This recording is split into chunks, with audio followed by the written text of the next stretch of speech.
Thiago, Calma. você tá pescando peixe. Peraí. Relaxa. Deixa ele cansar, Ah, esse cara já pescou 3 vezes esse peixe. Já era, velho.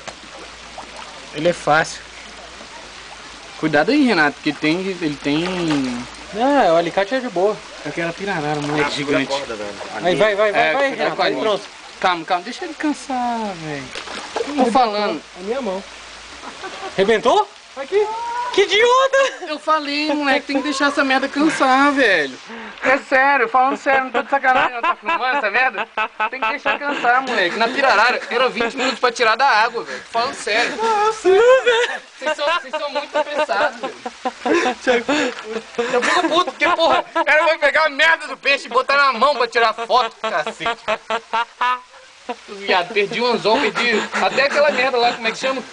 Castor. Eu perdi o castor? Perdi, velho. Caralho, ele perdeu o castor. Eu falei que essa merda tem que cansar, velho. Porra. Porra. Já até burro.